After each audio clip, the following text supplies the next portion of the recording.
podcast. My name is Derek Peterson. I am excited to be joined this week by Varsity's managing editor, Brandon Vogel. Brandon, hello. How are you? I'm doing well. How are you? Happy New Year. Happy New Year. I'm good. I'm a little embarrassed though. Have you seen what's happening with U.S. soccer and the bear halters and the Ranias? Yeah. The U.S. goes to the World Cup. Kind of, in my view, acquitted itself fairly well. Ran up against the Holland team that's just better, and that's fine. It's okay. The youngest team at the World Cup. And then you came home and got like Little League Baseball parent drama, apparently, based on what I've been able to gather. So, and not that, Berhalter with, I guess, his comments that kind of kicked this thing off and came out, that weren't meant to be part of the public sphere, didn't play a role in this, but it's just like, man, how messy. And you think at the biggest stage, literally, for soccer in this country, maybe you'd be past some of this stuff, but sports make us irrational. I just feel, I don't know, I feel a little comfort knowing that the highest levels of soccer in this country operates very similar to low level, youth soccer in small town Edmond, Oklahoma, where soccer moms just go crazy. Essentially, like for people that don't know what's happening, essentially what happened is Gio Reyna, and I think he's 18 or 19, like he's still, in a parent's view, he's still a child, didn't play in the World Cup. And then his parents decided that they were going to try to ruin the coach's life over it and drug up something that was 30 years old and that presumably the people in question have moved on from. And then I don't know if you saw Gio Reyna's mom's statement to The Athletic. We're recording this on Thursday. I think it was Thursday or Wednesday, where in effect she said, I did what I did because my son was being talked about poorly on Twitter.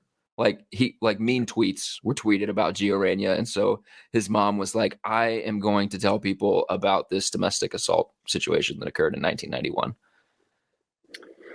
Incredible. Yeah. The thing that popped into my head was Taylor Twellman from 2014 going, what are we doing? He went on SportsCenter the other day. I think he was on Outside the Lines, and I wanted him to do it again. It looked like he was getting close to it, and then he didn't do it. I wanted him to do it again. That's where we're at. Yeah, that is where we're at. You're right. The statement from Mrs. Reyna, certainly I was like, okay, wow. It really is just, it's kind of, like you said, it's kind of shocking to think about where this, what level we're talking about here. We're talking about the World Cup team. And it is operating at such a kind of dumbed down, something you probably encountered multiple times if you played youth sports. So in my experience, getting older has largely been that lesson over and over again. As a kid, you're like, oh, well, up there, like people know what they're doing and things run well. And you get older and you're just like, no, everybody's just trying to figure it out. Human behavior is human behavior at the end of the day. Yeah. I just kind of feel bad for Gio. I have a hard time imagining that this doesn't completely ruin his career. Like, I don't know. Yeah, Go ahead. That was one of my first or second thoughts too, of like, you've got a professional soccer player, a very, very bright and talented young soccer player, who, made the World Cup team. As you said, I think he's 18 or 19, and is part of that team, that program's future, presumably. And now you got to be like, really, Mom? Like, who knows what his response to it was? But that was my response, putting myself in his shoes. Like, Mom, just stay out of it. This is national and international soccer we're talking about here. Yeah, like, not that, like Real Madrid, Chelsea, Manchester, not that some of those clubs were like lining up to sign Gio Reyna after the World Cup ended, but like if you're one of those sporting directors and you're looking at the situation, you're like, let's say we sign this kid and then our manager puts him on the bench for a couple games. Like, are we gonna get angry phone calls from Mom? Like, is that really what we're gonna do? Like, man. Let me try to tie this back. This is why, instead of sending angry tweets to the recruit, you tweet at the recruit's parents, because the parents are the ones that hold all the power here in the situation. There you go. That's my tie back. Brandon, I want to talk to you today about the college football playoff semifinals, which, in my estimation, were the best set of semifinals that we've gotten. And it's not a unique take. Everybody's been saying it's the best set of semifinals we've gotten. 2 competitive games, 2 very entertaining games. Just I like, as somebody that just enjoys watching college football and just loves watching good football games, you had to be giddy watching these playoff semifinals on the 31st, right? Yeah, absolutely. Well, for one, I am somebody who enjoys the December 31st playoff semifinals because it gives me a reason, as someone who's too old to go out on New Year's, to like not even have to like entertain that. Be like, sorry, it's college football playoffs. Collectively, as a two game set there, I give them a 9.5 out of 10. It's only being deducted a half point because if you had TCU and Ohio State a money line parlay, you really would have liked to have seen that last field goal have a little bit more of a shot to go through. But maybe that's just an individual concern for myself. Yeah, I take it you're In speaking terms from of personal experience there. in terms of the games themselves, super fun. I mean, there was nothing fluky about what TCU did. They came in and played really well, had a really, really high success rate against the Michigan State defense, which is an indication that this wasn't just, getting hot from three, so to speak. And then Ohio State, really dangerous team that, had a month after getting demolished by Michigan and all kind of big picture questions about Ryan Day, showed that, oh no, we're still a really talented team that spent a lot of the year ranked at number 1 or number 2 in most of the power rankings out there. Yeah, I mean, so nothing fluky about what TCU did. I was somebody that spent a large percentage of the regular season thinking that everything about TCU was fluky. I don't know if you do the college football bowl mania thing when you go by confidence picks. Michigan over TCU was my highest confidence pick. I think it was like 43 points max you could get. I had Michigan over TCU as my 43-point pick. I gave them no chance in this game, largely because I guess maybe I just fell victim to the perception that we sort of hold as a college football public that the Big Ten and the SEC play big boy football and the Big 12 doesn't. But I also watched, it just seemed like Sonny Dykes kept making decisions that put his team in positions to lose football games, and somehow they managed to just like the shotgun field goal that they have, the bazooka field goal or whatever they called it, where they somehow managed to get out of that game with a win. I was just like, this team, it just seems like a good story, but the road ends here, like Cincinnati a year ago, and then that was not the case, and they went toe to toe with a Harbaugh Michigan team, a true Harbaugh Michigan team, and they beat the crap out of them at the line of scrimmage, which was very surprising. Was it surprising to you as well? Yeah, it was absolutely surprising. I don't tweet all that often these days, but watching that game late in the game, you had Michigan, which won the Moore Award for the top offensive line in the country. And at the point I looked, I think TCU had 12 tackles for loss. Like, it wasn't, they had some big takeaways in that game, and then both teams had big plays, but the degree to which they were able to be in the Michigan backfield was the most shocking piece of that, I think. Because I would have been with you. I didn't do a bull pick 'em this year, but I would have had Michigan pretty high on those on the confidence point scale as well. And for me, I think it would have been looking at those 2 Kansas State games. So TCU was very much on the ropes against K-State in the first meeting. Wildcats lost Adrian Martinez and then his backup in that game. And then, of course, the Wildcats beat him in the Big 12 title game. So K-State kind of plays as much like a Big 10 team as you'll find, I think, in the Big 12. So that sort of straight ahead, control the line of scrimmage piece probably gave, TCU was in a lot of close games this year, but probably gave that team as much trouble as anybody in 2022. But if you're going to go from unranked in the preseason to playing for a national title, special seasons tend to happen this way. You win a bunch of those close games, but it left me going into that semifinal kind of like, I appreciate TCU. I'm glad they're here, but I was a little dubious as well. I think I saw something, I don't remember who I saw it from, but TCU was like a 230-1 long shot to win the national title before the year. Now they get to play for a national title game, which I still haven't fully wrapped my brain around, that TCU is playing for a national championship. And I think the most incredible part of this TCU story is the fact that this is a program that built a statue for a head coach who didn't win a national championship, then fired that coach. And in year one after firing that coach, someone new has them playing for a national championship. So like TCU, I think there's going to be a ton of think pieces written about TCU this offseason. They are 32nd in the talent composite. They are a team that when Sonny Dykes got there, he hit the transfer portal hard. They had 13 or 14. I've seen people say 13. I'm looking at 247. It says 14 transfers that they added over the past offseason.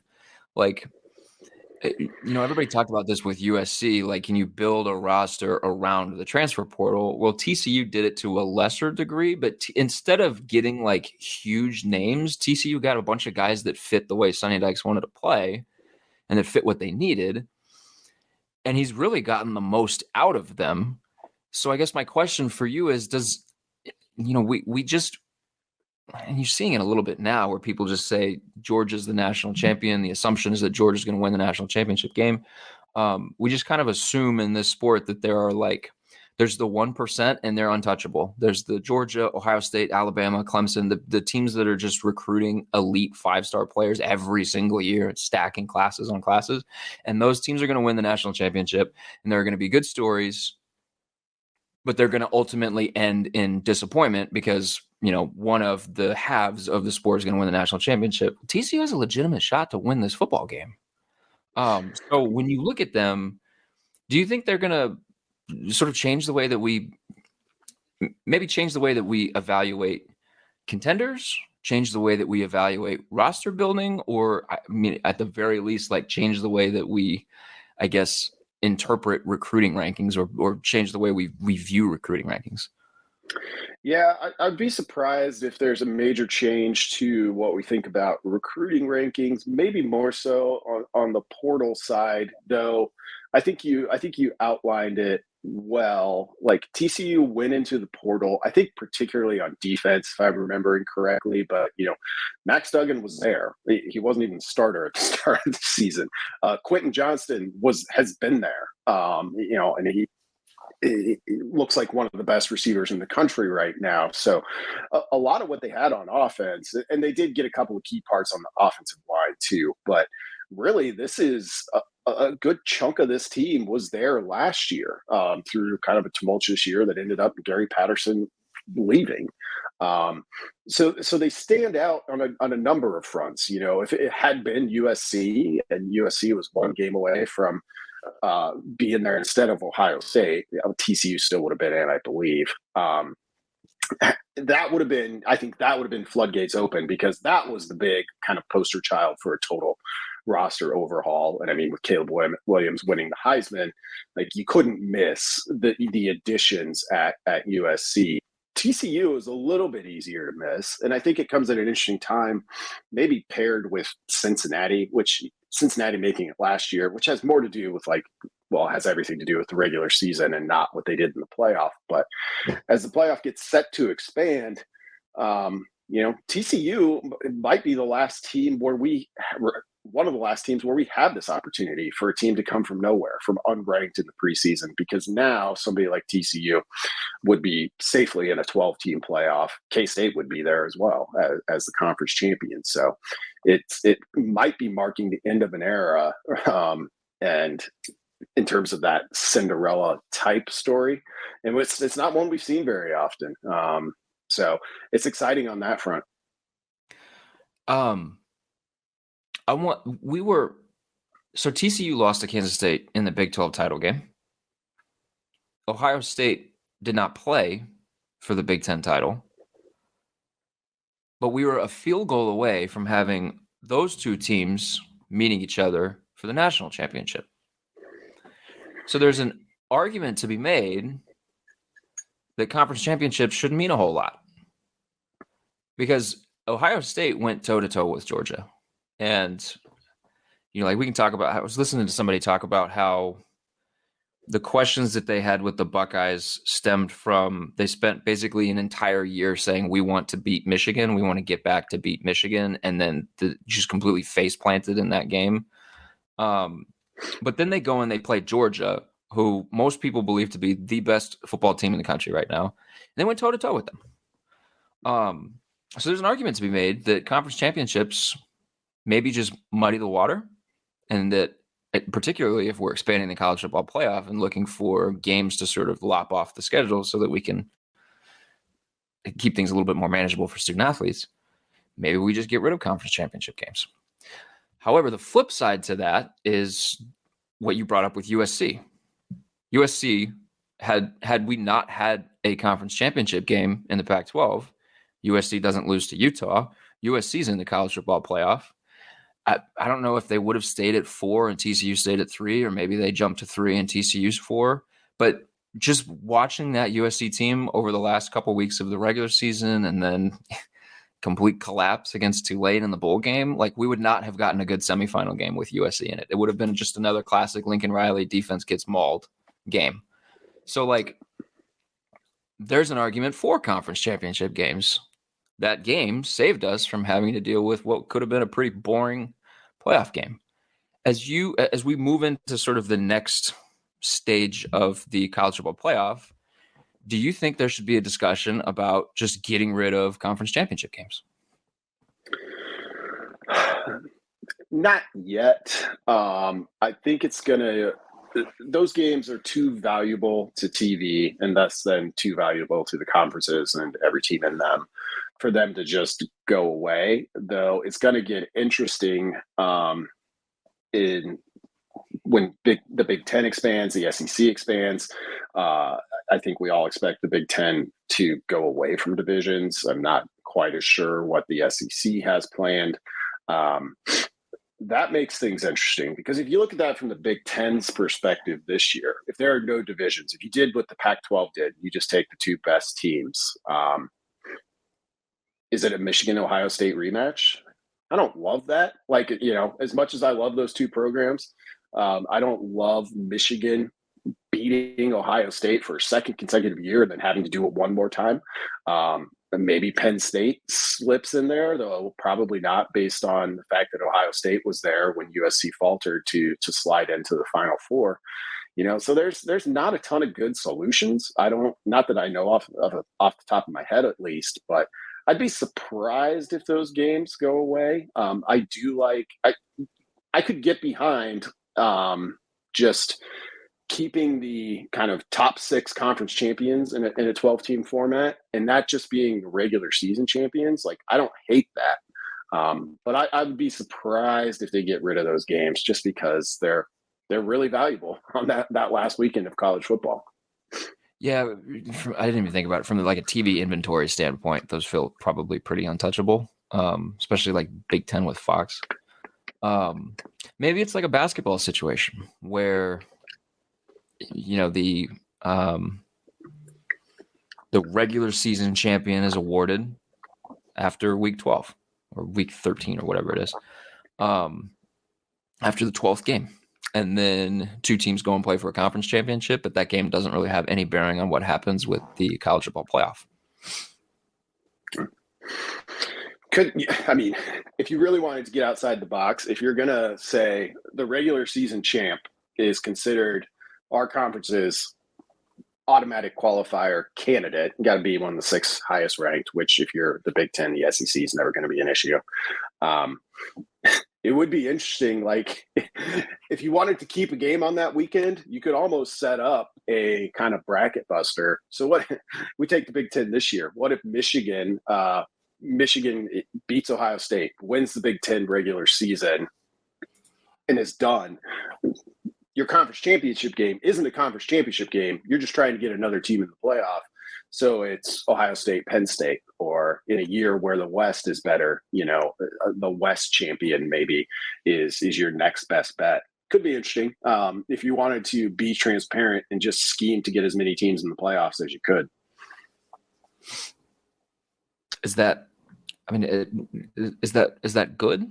Or like, When we're talking about expansion, like playoff expansion, maybe this set of semifinal games was like the biggest, I don't know, like the biggest counterpoint to expansion. Was it? These were actually really good. So, like, if we had put other teams in there, would we have gotten as good a quality of football as we saw?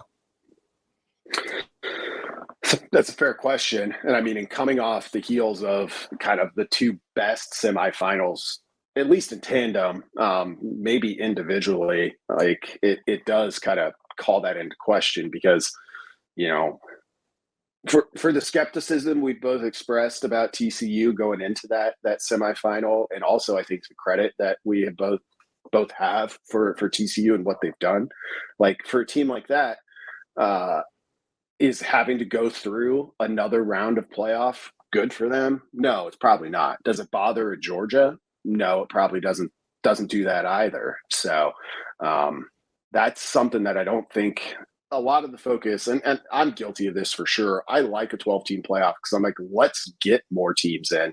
Let's get a Tulane in and give them a shot and let them see what they can do. That said, those teams winning 3 straight games against that level of competition, a 12-team playoff might make it the rich get richer even more than it is now, where it feels like we start every season and there's kind of 5 real teams that we expect to be in the playoff, and maybe somebody takes a flyer on a 6th or 7th team, but even that, nobody had TCU getting to where they got to. You know what I'm most excited for? The record, I'm still a proponent of 12-team playoff, but the thing that I'm most excited about is we're going to get a situation where, you remember like when the Golden State Warriors dynasty was sort of starting and they kept facing teams in the playoffs that kept losing key players. Guys kept getting injured. I am so excited for the first playoff run that will have the asterisks because so-and-so faced 3 separate teams that all lost, like quarterback was out, starting defensive tackle was out, linebacker was out. I kind of like TCU from earlier this year where they faced like 4 or 5 teams in a row that lost their starting quarterback. Like, we're going to get one of those, and it's going to be excellent. Well, college football has always been filled with asterisks, so at least we'll be used to it.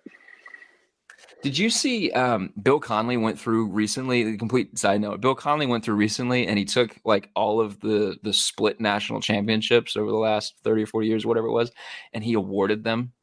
Like, actually, like said, no, this is who we're going to give it to. Did you happen to see that piece? I did read it. Didn't go well for Nebraska. It did not. which fair enough. I think one of the interesting things about reading that and knowing a lot of those arguments that existed, but it's not often. I think back to Michigan State, Notre Dame in like 1966, I think it was, which team was actually better. Like, narrative matters a lot, and TCU is a team that you can look at it on paper and simulate it and say, well, most of the time they're not getting to 12-0. They're probably going 10-2. And that's fine. And that tends to be how I look at things once they're done. But as they're happening, kind of like the narrative of it, it gets you places. And you think back to 1970 when Nebraska won its first national title, which they did not win it in Connolly's assessment over the Texas team that year. It's kind of difficult to resist. I mean, Nebraska has been a good football program for most of its existence, but still in 1970, it was a team that had yet to win a national title. So who knows how much of like the narrative of it, of a new team, of novelty played into it. Sure. So Ohio State played well. And like, it was funny because Ryan Day goes through like the last month of the season, like the last like 2 months, it feels like Ryan Day has been public enemy number 1 in the like Columbus and the greater surrounding area of Columbus. He's like, was the born on third base line. Like, you could have put that, he could have had that on his door in his office, and that would have been how people recognized him. they answered some questions, and he gets a little bit of it's still Ohio State, so everybody's going to want him to beat Michigan, but he gets a little bit of the heat off his back, so to speak. They played well. Michigan also plays well. Penn State goes and wins the Rose Bowl in convincing fashion. I know Illinois lost. Purdue's B team lost. I think the Big Ten went 5-4 overall in bowl games, but two teams in the college football playoff for the first time ever. We sort of just assume going into any given season that the SEC is going to be the best conference in football, that the SEC is going to have the best teams in the country. Did the Big Ten did the Big Ten make a statement this season, or do you think the Big Ten was the best conference in football this season? Because the depth was there. There were very good teams. There were elite teams. And there were a couple teams that sort of came out of nowhere and were pretty good. Yeah, I don't think this was, broadly speaking, I don't think this is the strongest Big Ten year I can think of. And, I don't know what would be number one off the top of my head. What I think you had is you had, so Michigan being where they were at, that was a team that really good a year ago based on what they lost, based on, they went into this season with two quarterbacks, resolved that fairly quickly. I did not expect Michigan to be back where it was. Them being an elite team, I'm quite comfortable calling them that after this season in particular, surprised me a bit. Penn State being as close as it was surprised me. So I think when you look at Ohio State, Michigan, Penn State, you had three really, really good teams in the Big Ten. There's a pretty big gap after that, though. And I put a lot of that on the West. No disrespect to Purdue, which ended up winning that division. No disrespect to Illinois, but it was a division that really felt in disarray. I think for most of the season, despite Illinois kind of being undeniable in terms of record for most of the year, I kind of looked at Minnesota as maybe the best team in that division. And, there just wasn't enough separation. I think you needed one more really good team out of the West for me to feel like, okay, this Big Ten season maybe, or this Big Ten conference was maybe the best in college football. There was just too much messiness in the West, for lack of a better term, for me. You said no disrespect to Illinois, no disrespect for Purdue. I agree on both fronts. Full disrespect paid to Iowa. Full disrespect. Yeah, even Iowa, I'll have to give credit, kind of mid-season, like flipping that thing around, going into the final week with a chance to punch his ticket to Indianapolis. But Garrett Nelson and Nebraska, the rest of Nebraska, Trey Palmer had a different idea. Yeah, good for them. Good for them. Brandon, who do you have in the national championship? It's too hard for me to pick against Georgia. I said earlier in this podcast that there was nothing fluky about what TCU did, and there wasn't. College football data, I think it had its post-game win probability above 95%. Surprised me a little bit. But they also got, I think, a really conducive start to that game. So Michigan drives down the field, and I was kind of like, oh boy, here we go. My two-team parlay is going to be wrecked before that we even get to halftime. But then they run Philly special on fourth down inside the 10-yard line. And like a lot of people, I was like, that's not what I expect to see from Michigan. And then they get that, TCU gets an early turnover. And it was kind of game on from there. And you got a couple of those plays where it was, if there was any doubt from anyone on the TCU side, I think you had reason to believe then, like, hey, we're in this. We belong on this field. Can they get that against Georgia again? And a little bit of that's out of your control. If they do, then I would probably take TCU in the points, which I think was 12.5 at least last I looked. But in terms of straight up win, I think I got to stick with Georgia. Real quick, one Nebraska note before we get you out of here. Garrett Nelson is off to the NFL draft. Where's Garrett Nelson rank for you in terms of the most memorable Nebraska players over the last 5, 6, 7, 8 years? He'll be Yeah, he'll be up there. And I remember, so I grew up out in the Panhandle. Scottsbluff is like our city, our New York City out there, town of 20,000 people. But it's kind of where you go. So anytime there's a player from out there, it doesn't happen all that often. I'm supremely interested. And I remember my brother coaches out there. And when Garrett Nelson committed, I kind of called him and said, "Hey, you seen this kid play? What do you think?" And he was kind of like, "Yeah, I'm a little bit surprised that he kind of got this offer that early, but came to Nebraska, played right away, played a ton of football games. Not only that, he was a guy who really wore kind of his emotions on his sleeve, and it was clear to him that when he got up there and said, "Hey, I'm frustrated by the losing," like he wasn't just saying it. And it extended beyond the level that anybody's going to feel in that circumstance. So for me, he'll go down as somebody who kind of gave everything he had, didn't get the results that he or anybody else wanted, but I couldn't come away questioning too much of the work that he put in as a Husker. He was somebody who was such kind of a classic fit as an in-state guy, kind of hard-nosed football player, that I was a little bit surprised to see him not take advantage of that extra year. But I kind of went into the year thinking he's going to have the type of season that's going to put him in pretty solid draft contention. So wish him the best on that front. Yeah, happy for him. Hopeful to see him. If it's not getting drafted, hopeful to see him just land in a good spot, a sticking spot, because he could probably. I mean, he could have a career in the NFL if he finds the right situation, I think. So yeah, Brandon, I think he absolutely could. Yeah, 100%. Brandon, you got work to do. Thank you for coming on the podcast. It was good to catch up, even just for a little bit. I figured like 30 minutes of non-Nebraska talk is pretty much the threshold for Nebraska fans talking about the college football playoff. So thank you for indulging me and talking about some football. I appreciate it. Of course. Thanks for having me. We'll be back next week with another episode. In the meantime, keep reading HailVarsity.com. If you are not subscribed, go to HailVarsity.com/subscribe. Use the promo code Varsity. Make sure you get that taken care of. Shouts to you guys for listening to this episode every week. Shouts to Cam for producing this episode every week. I hope everyone had a fun New Year or a quiet New Year, if that's what you chose. I'm boring, so we were in pajamas by like 10 o'clock on New Year's Eve. So whatever you got to do, I hope you enjoyed it. We'll talk to you guys next week.